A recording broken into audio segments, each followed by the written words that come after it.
What's going on, guys? John Elder here from codemy.com, and in this video, we're gonna look at horizontal sliders for PyQT5 and Python. All right, guys, like I said, in this video, we're gonna look at horizontal sliders. But before we get started, if you like this video and want to see more like it, be sure to smash the like button below, subscribe to the channel, give me a thumbs up for the YouTube algorithm, and check out codemy.com, where I have dozens of courses with hundreds of videos that teach you to code. Use coupon code YouTube1 to get $30 off membership. It's all my courses, videos, and books. Runtime fee is just $49, which is insanely cheap and tripling in price in the new year. So if you want to take advantage of this cheap price, be sure and order right away. Had a video a couple days ago talking about it. Look for the announcement video if you want to know more about that. Okay, so like I said, in this video, we're going to look at horizontal sliders. So you can see we can drag this across, the number changes. You can do anything you want with the slider. You don't have to make a number change, but that's what I'm going to do in this video. You see we've got some tick marks below. I'll show you how to add those or remove those or change those and do all that good stuff. And that's what we're going to look at. So let's head over to our code. I'm using the Sublime Text Editor and the Git Bash terminal as always. And as always, you can find a link to the code in the pinned comment section below, as well as a link to the playlist with all the other PyQT5 videos in this series. So check that out if you haven't so far. So I've got a file called slide.py. It's our basic PyQT5 starter code that we always have. And we're going to start out by creating the GUI for this using the designer like we usually do. So let's head over to our terminal. I'm in my C PyQT5 directory. I've got my virtual environment turned on, and let's just start the designer. And let's create a new window, and let me just sort of resize this. We don't need to make this very big. So now we want to use the slide widget. So I'm just going to type in slider here, and you can see we have horizontal and vertical. I'm going to grab a horizontal one, and we can resize this to any size we want. So I'll make it a little bit bigger. Looks good. And we're also going to need a label. So I'm just going to search for a label. Stick this over here. And I'm going to come down here and let's change this font size to very big, 72. And then we can come up here to geometry and click that, double click, start this at 0. All right. So that looks good. Now, we could just sort of play around with this a little bit if we want, whatever. That looks good enough to me. So I'm going to change the alignment of this later on to center. So let's make this bigger. So the actual number will be in the middle here, but we'll get into that later. All right, so that looks good. Let's come up here to File, Save As. And I want to be in my C PyQT5 directory, and I'm just going to call this slide.ui. Okay. So that looks good. So let's head back over to our code. And you can see, like I said, this is the basic PyQT5 starter code we've always got. I've got the UI set to slide. So let's open that UI file because we need some information from it. Slide.ui. And we need to import our widgets. So we need a QSlider widget. So let me copy this and come up here to the top. There we go. And we've also got a label. So let's come through there and find that. There that is. We need to import that. Okay, that looks good. So now let's define our widgets in the way that we always do. So let's go self dot, and I'm going to call the first one slider, and that will equal a self dot find child. And we've done this many times. And let me just copy this, and let's do another one for the label. And let's come back here again and find those things. So we have a QSlider. I'll put that there. And the name of our slider is horizontal slider. So let me copy that into the name. All right. And we want to do the same thing for our label. Like I said, we've done this many times. It should be old hat by now, and it's called label. Okay.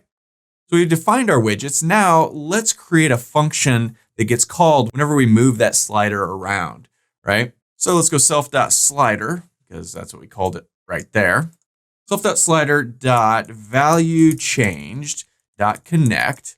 And then we just want to call self.whatever we want to call this function. I'm just going to call it slide it, right? Okay. All right. So over here, let's define that. We always want to pass self. And this time we also want to pass the value, right? And let's just pass for now. So, okay, whenever we slide this guy, this will call this function, right? So what do we want to happen whenever the slider gets, moved around a little bit? Well, we just want to sort of pass a number to our label. So let's go self.label.setText. And what do we want to set the text equal to? Well, whatever the value of the slider is. So we can pass in this value, but as always, we need to convert this to a string so that it shows up in the label. Okay, so that looks good. So strictly speaking, that should work. Let's go ahead and run this and try it. Now there's going to be some things we're going to want to play with here, but for now, that should basically work. So let's call slide.py. Oop, misspelled child. Misspelled child. Yep. I always do that. I get Jimi Hendrix in my mind. Voodoo child. All right. Try it again.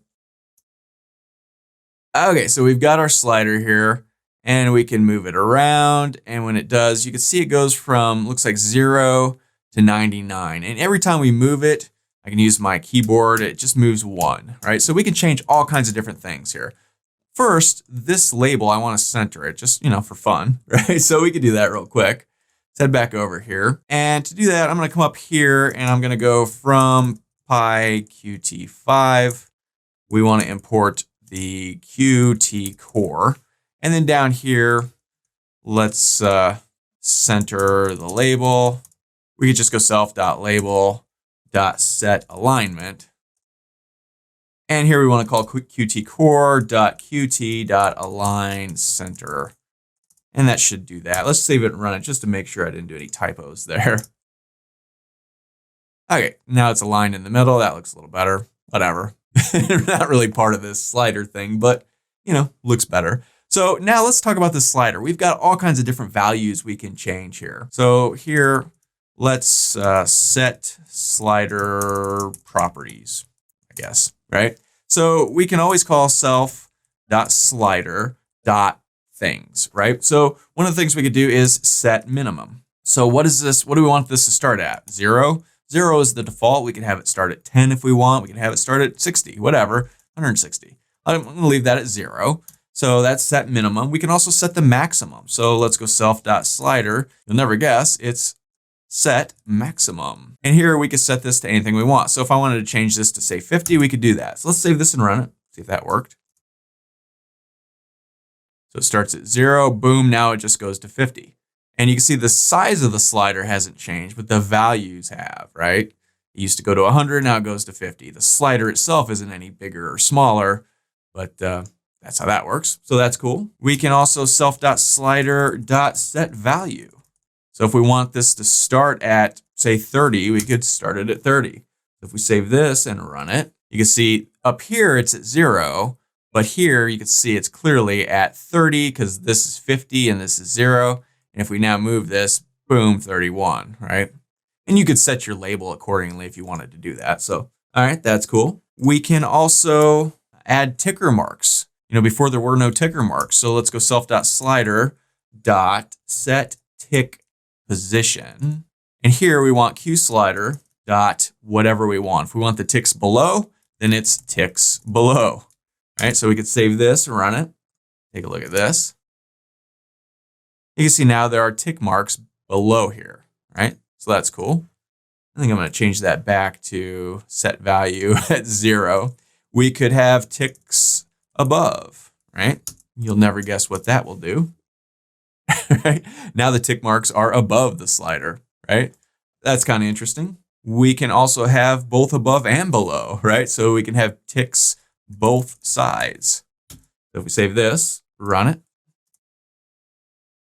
Yikes. Now we have tick marks above and below. So that's interesting. I'm going to go ahead and change that back to ticks below. Now, what else can we do? We can go self.slider and we can set the number of ticks with each movement. So to do that, we go set tick interval. And we can say, change it to 5. Go ahead and save this and run it. And so now you'll see the tick marks are set 5 apart. Now, if we move this, we can still move it 1, 2, 3, 4, 5. But the tick marks are set at intervals of 5, 10, 15, 20, 25, 30, all the way up to 50. So that's cool. To actually change the way the slider moves, we would do, let's see, let's go back here. And let's say self.slider.setSingleStep. And we could put that to 5. We save this and run it. Now, if I use my keyboard and just hit the arrow button, boom, it goes over 5, 10, 15, 20, 25, 30. So that sort of matches up. And you can still drag it one at a time. See, 1, 2, 3, if I just hold down my mouse and drag it. But if I hit my arrow key over, it will go over in increments of 5. So that's a horizontal slider, pretty simple, not a whole lot of options, but you can change a few things, the tick marks, the intervals, what you start on, how far it goes, all that good stuff, and pretty cool. So that's all for this video. If you liked it, be sure to smash the like button below, subscribe to the channel, give me a thumbs up for the YouTube algorithm, and check out codemy.com where you can use coupon code YouTube1 to get $30 off membership. So pay just $49 to access all my courses, over 47 courses, hundreds of videos, and the PDFs of all my best-selling coding books. Join over 150,000 students learn to code just like you. My name is John Elder from codemy.com, and I'll see you in the next video.